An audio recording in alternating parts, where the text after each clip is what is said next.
Bonsoir Wendy, bonsoir Alain Bénichou. Bonsoir. Nous sommes avec vous pour fêter les 100 ans de Big Blue, autrement dit IBM. Vous êtes PDG d'IBM France, mais on va commencer par faire un peu d'histoire économique et donc rappeler qu'il y a 100 ans de ça, est né aux États-Unis ce qu'on appelait à l'époque la CTRC, qui fabriquait des balances et des instruments de mesure mécanique et qui allait devenir un peu plus tard IBM.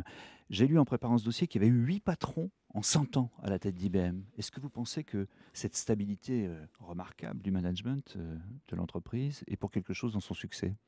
Je crois que c'est tout à fait vrai. Enfin, c'est une entreprise de technologie et d'innovation. Il y a deux choses qu'il faut remarquer. D'une part, la longévité des patrons, et d'autre part, le fait que très souvent, à l'exception d'un, ils ont été issus des rangs des IBM.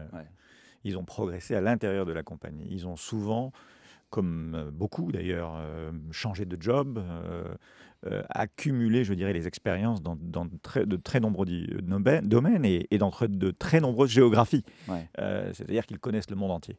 Et ça, c'est une des choses qui fait, je pense, partie du succès. C'est une partie intégrante du succès d'IBM. Ça n'a pas été une histoire linéaire. Il y a eu des moments forts. Par exemple, j'ai lu aussi que un des premiers contrats qu'IBM a eu avec l'État américain, c'était en 1936. Roosevelt était au pouvoir, il instaurait la sécurité sociale et il fallait recenser les travailleurs américains. C'est comme ça que finalement vos plus grosses machines ont commencé à apparaître sur le marché. Et vous voyez, là, c'est une constante. C'est-à-dire, on essaye de comprendre la technologie, la domestiquer et la mettre au service d'un besoin du client. C'est ça.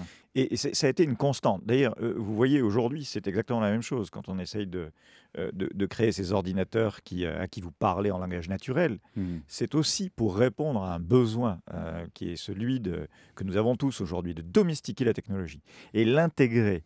Cette idée aussi que nous avions fait ce recensement comme un service qui était rendu. Oui, c'est vrai. Évidemment, il était rémunéré, mais c'était un service et seul IBM a réussi à relever le défi à cette époque-là. Bon, donc c'était effectivement ce qui a lancé IBM.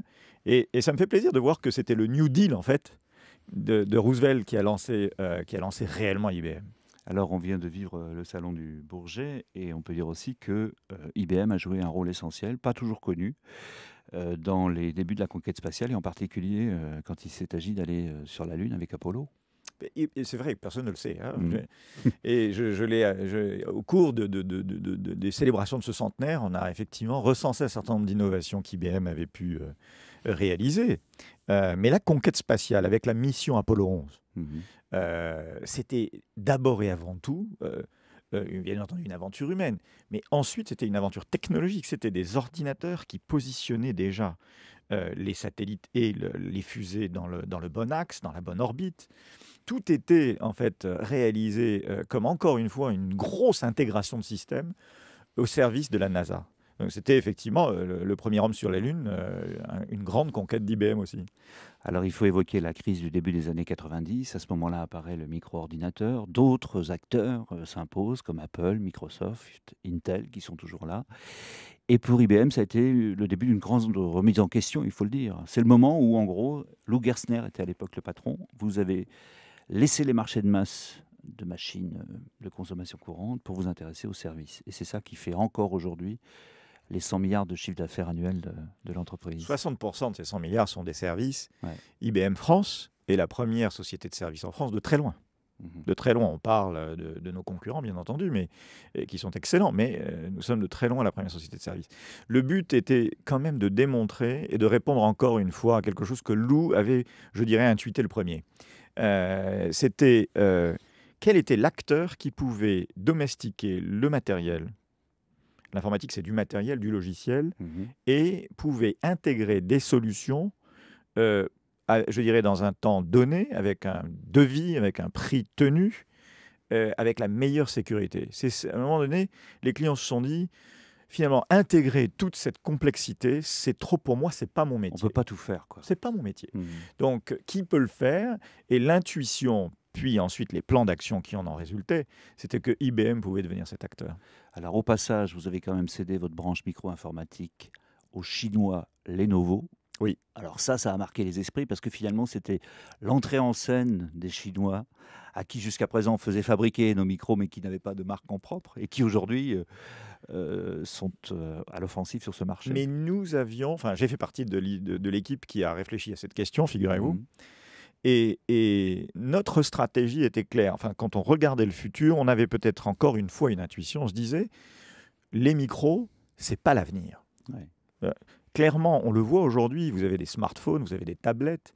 Vous voyez très très bien que les micros, c'est pas l'avenir. En revanche, il y aura d'autres intercesseurs qui vont d'ailleurs être ces nouveaux, je dirais, intercesseurs comme les tablettes et autres.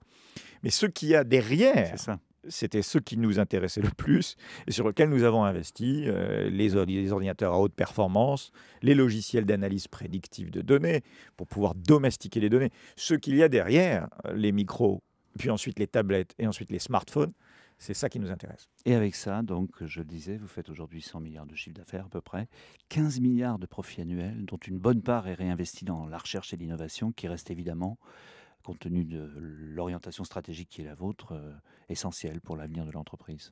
Oui, alors comme je vous le disais, il faut avoir un coup d'avance. Vous ne pouvez pas faire autre chose que investir.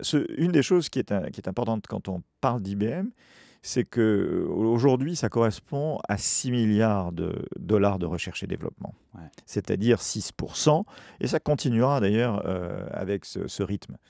Mais l'idée, c'est évidemment de se recentrer tous les ans sur ce qu'on appelle le Global Technology Outlook, c'est-à-dire qu'est-ce qui va se passer en termes d'innovation technologique et où faut-il investir. Et on a 3000 chercheurs, je pense que c'est comme une espèce de CNRS privé. IBM, c'est un CNRS privé. C'est le seul qui reste. Avec des moyens analogues. Voilà. Avec des moyens légèrement supérieurs, je pense. Mais bon, dont le but est de trouver des innovations qui répondent aux besoins des clients. Ça aussi, ça nous est venu de la transformation d'IBM en 1993. En France, où vous êtes depuis très très longtemps, parce que IBM s'est tout de suite et très vite internationalisé, quelles sont vos ambitions aujourd'hui? Alors, je dirais, d'abord, en France, ça me plaît de dire que c'est la première filiale hors États-Unis qui a été créée en 1914. Imaginez que vous ayez, cher ami, l'idée de créer une multinationale. Est-ce que vous ouvriez votre première filiale à Paris? Moi, oui. Mais la deuxième chose qui me plaît de dire, c'est qu'on a 11 000 collaborateurs en France. On contribue depuis près de 100 ans, donc, en fait, à la richesse nationale, de toute façon, d'ailleurs, de toutes les manières possibles.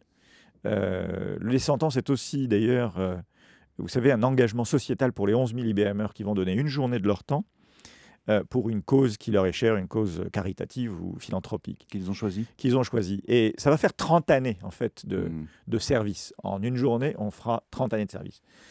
Donc, mon ambition, c'est de continuer à bien servir les clients, les entreprises françaises, et les aider dans leurs objectifs.